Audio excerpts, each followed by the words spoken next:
In this video, I want to zoom in on this specific section, the content section, which is, in this model, the primary client acquisition method. In the previous video, I discussed a little bit about why I view content and organic content as a better long-term client acquisition method over ads. I explained a little bit about that in the last video. Basically summarized, all you do, all your business is serving a niche. And if there's two companies in the same niche, one company, the people in the niche don't really care about or don't like, and there's the other person in the niche where the people in the niche, or there's the other company in the niche and the people in the niche love them. They respect them and they love the brand.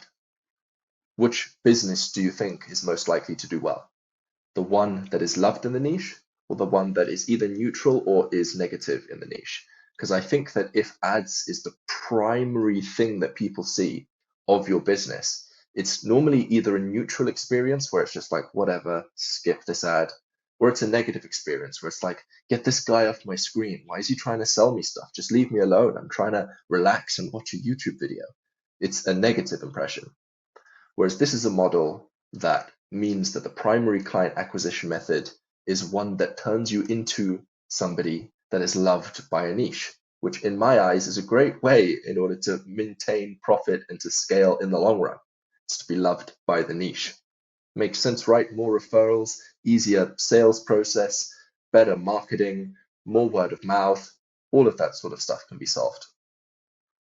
So I want to zoom in and just share everything that I've learned with this section, and for some proof that I know a little bit, not everything, but I've learned some lessons, is the fact that I have a 600,000 subscriber YouTube audience doing exactly what it is that I'm about to tell you about. So there's some premises to this content creation process. One is that this is something that is designed to create goodwill at scale. It's designed to add value to the lives of your niche for free. And as a result of that, you create goodwill. People are grateful and thankful and respectful of you and your business. And this whole model allows you to get that at scale. And basically then what you do is whenever you want to monetize, you tap in on a tiny bit of that goodwill by right hooking, as Gary Vee calls it, but still there's a huge amount of goodwill, which allows you to grow sustainably in the long run. It's that goodwill that forms the foundation of your scaling. The first decision you have to make is text versus video. Now, you can later expand into turning video into text or turning text into video. And there is also the option of audio only. But from everything that I've seen, you have a choice to either go all in on text and pretty much only create content via text, that's the written word, or to go all in on video and to primarily create content through video. You have a choice to make. I think if you were to view them both objectively, video is better. But if you really like writing, you can go down that route as well, using tools like LinkedIn, Substack, and Twitter. But for most people, I would recommend video. The second decision you have to make is, do you want to start creating long form content and then redistribute that into short form content? Or would you rather start by creating short form content and then turn it into long form content? So creating this could be something like once a week, you make a YouTube video that's 20 minutes long. And then later on, when the time comes, you can turn that 20-minute YouTube video into different clips, 60-second clips of the highlights of the video, or maybe even the video summarized on TikTok and Instagram Reels and YouTube Shorts. Same thing with a podcast, or even if you decide to write essays, long-form essays, that you're deciding to start with long-form content and turn it into short-form content. Now, there's some advantages of doing it this way, and there's some advantages to doing it this way, which, by the way, would be starting with a TikTok video that's short, or starting with tweets, and then later, as I've written here, Once you find the tweets that resonate, that perform well, that strike a nerve in your audience, either by adding value or getting them curious or resonating in some way, then you expand that into a longer form piece of content. So I put out a tweet about the importance of building a community, for example. If that resonates well with my audience, then I can make a video about that topic. And the benefit of this is that I'm only making videos, I'm only investing more of my time once I know that I'm talking about a validated concept. Or there's the other option, this one, and the advantages of this is basically I can sit down and I can do one podcast for 2 hours long, and that can be cut up into 15 different clips that can be repurposed on multiple different platforms, could even be transcribed and turned into tweets. So it's more time efficient for you. If you're someone that's got lots of things going on, you're a consultant, you've got sales schools still, you're hiring and managing a team, all of that sort of stuff. This could be a beneficial way for you to do this. It also allows you to explain nuanced ideas.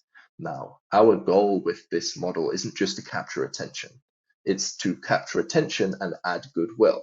So we're trying to add value to our audience. We're trying to let them know that we are able to add value to them, which demonstrates authority, which makes them far more likely to watch you for a long period of time because you're actually adding value to them, and they're far more likely to buy anything that you have. Because you've demonstrated through free content that you can help them loads, they now, of course, understand that your paid content can help them even more, right? And I probably should have explained at the start of this video, this is what it sounds like Sam's doing with the podcast.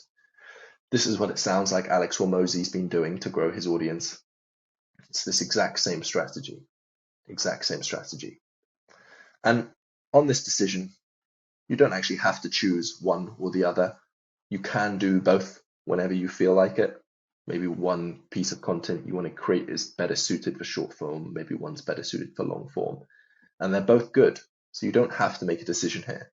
This is one of those things where I can probably expand on what I think is best in another video, but it's one of those things where they're both good, and it's better just to get going than to start analyzing and thinking for ages, oh, which one should I do? The answer is revealed through action. And the next premise is that you want to be creating for a niche. Now, you want to create something that someone loves instead of creating something that lots of people like. Because the goal here is to create raving fans. The goal here is to create people that love what we do so much that they will support us. And that massively extends our leverage, it massively extends our connection. It's fun to have people around you that are fully in support of you. It makes you more powerful. It's good to connect with people that are like-minded, all of these sorts of things. Which means that you can't create something for everyone. You have to get very specific on who it is that you're targeting, and you should not try to cater for anyone and everyone, especially if you're selling something high ticket. You want to be niche.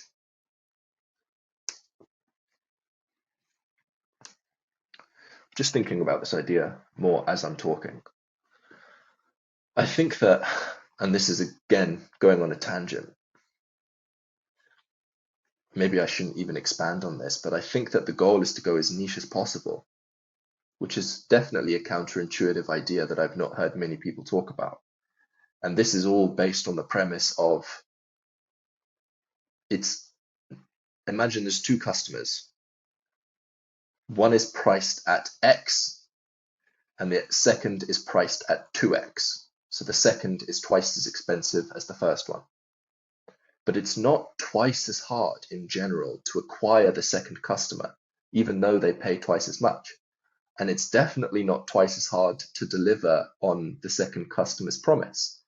So you get twice the money, but it's not twice as hard to acquire them as a customer, and it's not twice as hard to deliver on them, which means that the efficient point of the market is upstream. And in the long run, we all want to travel upstream over time in our career, gradually charging more and more and more prices, higher and higher prices.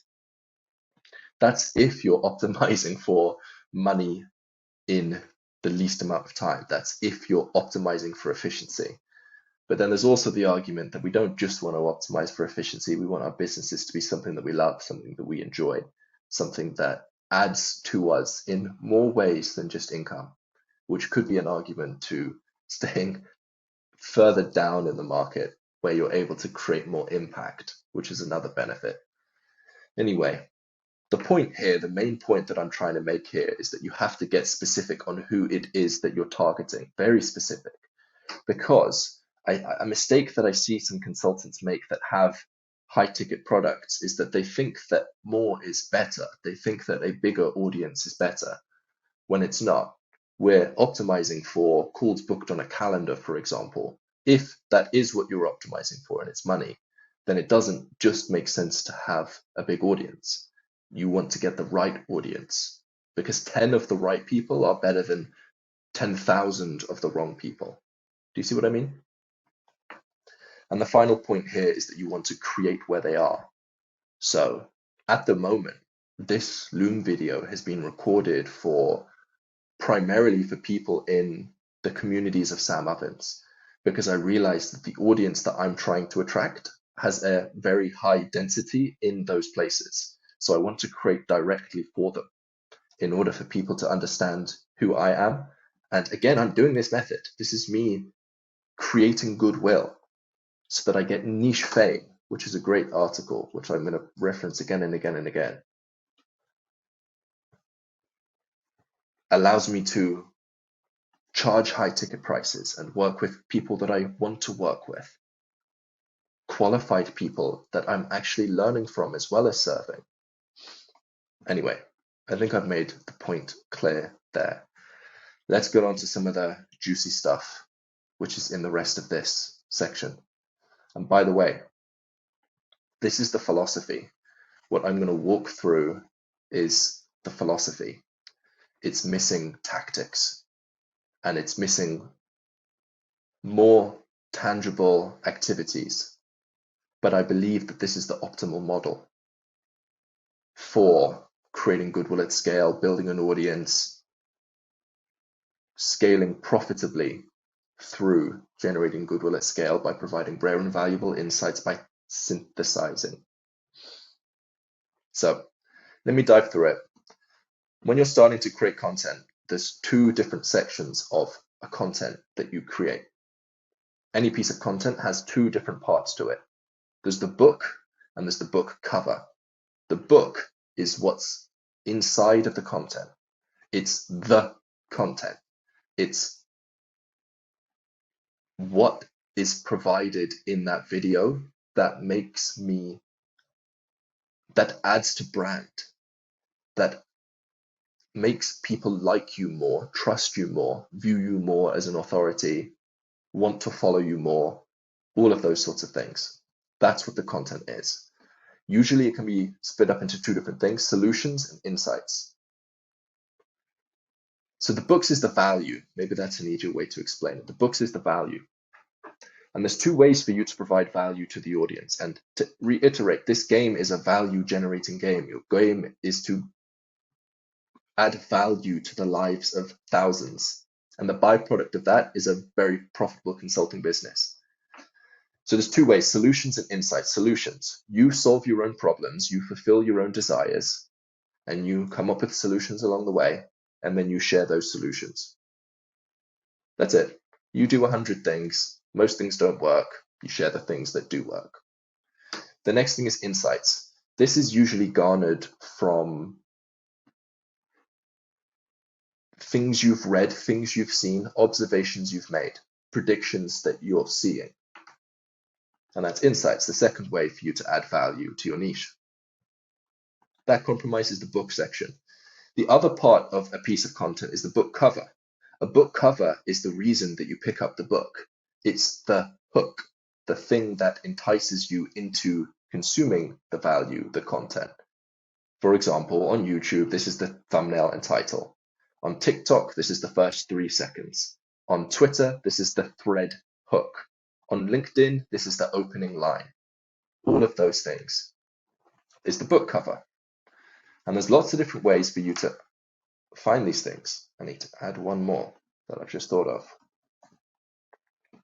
First one is BuzzSumo. I'm not going to dive into BuzzSumo, but it's a tool that you can use to figure out what's working, what's resonating, what's attracting attention. If you're interested, I can make a video on how to use BuzzSumo. Let me know, message me on Score, and maybe I'll make that at some point in the future if enough people are interested. Next place, YouTube. Go to different channels that you see doing well. Sort by most popular. And what you're getting from these book covers, so I should explain this. The way you identify what's a good book cover and what's not a book cover is based on whether it's a pre-validated idea or not. You're looking for pre-validated ideas. You're looking for ideas that have already proven to attract attention, to add value, that sort of thing.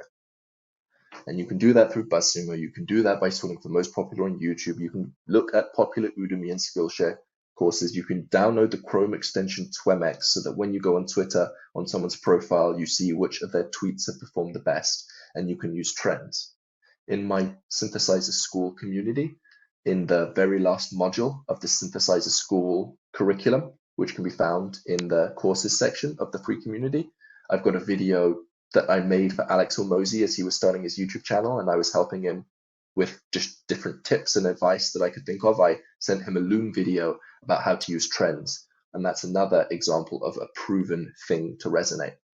And basically what you want to do is you want to match a book with a book cover. You want to match an insight or a solution that you've got with a book cover. So now you're adding value and you're doing it in a way that's going to add attention, build an audience, build a community, all of that sort of thing. And you bring it over here and you make a list of all the different books and book covers that you have, and you prioritize.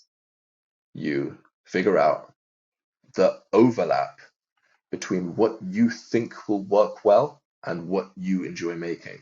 Here we go. How to go viral. Make something people really want. How to stay consistent. Make something you really want. To go viral and stay consistent, find the overlap.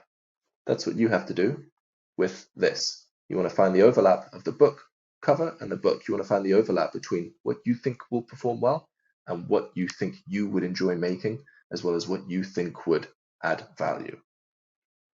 Right, and the intersection is the one that you should create first. Once you've decided which one for you to make, by the way, you can create YouTube polls to your audience, or just polls on any platform, asking them which of these ideas excite you most, and then you can get a better understanding of a pre-validated idea. You can better rank what you think will perform the best. Then you schedule it in. Then you move on to the repurposing section, where here, I think that you actually shouldn't repurpose, but in the beginning, I think you should just start with one platform: YouTube, TikTok, Twitter, podcast, something like that. Just start with one. And then based on whether you are starting with long form or short form, long form or short form, you should either grow it up or shrink it down. So if you're starting with short form, you grow it up. Here, you create a tweet, it performs well, and you turn it into a tweet storm or an essay for LinkedIn. Here, you create a TikTok, it performs well, and you turn it into a longer video. And shrinking down is what you do if you start with long form. You start with a long form piece of content, you shrink it down into different clips. And then basically once you've got winners, you just put them on repeat and you just say it again and again and again, once a month, same message, proven to resonate, proven to add value, build the audience. And that's the model you do there. You then look at the analytics, see what works well, learn from it, and get a better understanding of what works well. And this, if done correctly, is what I view as the model of synthesizing. And it's what I believe is the best model for scaling to 100K a month as a consultant. Now, like I said, and that's 100K a month profit, by the way, I think this is the best model. And I know what you're thinking, that's a lot of philosophy, that's a lot of ideas, but what do I actually do? How do I put this into practice? How do I actually use this to grow the audience, to grow my profit? Well, there's a lot of nuance that goes into that. If you're looking for more information, you can just DM me on School, and I'm happy to help for free. I'm happy to chat away. This is clearly one of the things that I'm most passionate about on this earth. I love obsessing over it. Or you can also join my free school community synthesizer school. There'll be a link for this just below the video. It's a completely free community designed to help you use this model and grow your consulting business using content. And also, like I mentioned earlier, if you go to the classroom, go to the very last module, the very last section of the classroom, you'll see a lesson titled Trends, which is another really valuable lesson, which is what I sent to Alex Hormozi to help him grow his audience using trends, which is this section, and it's really valuable. And you also might want to check out Synthesize University. It's just a mastermind for implementing this and for mastering this. So if you believe that this is the future, you might want to check this out. Obviously, no pressure. Feel free to join the community. Feel free just to message me. I'm happy to chat away. Hope you enjoyed.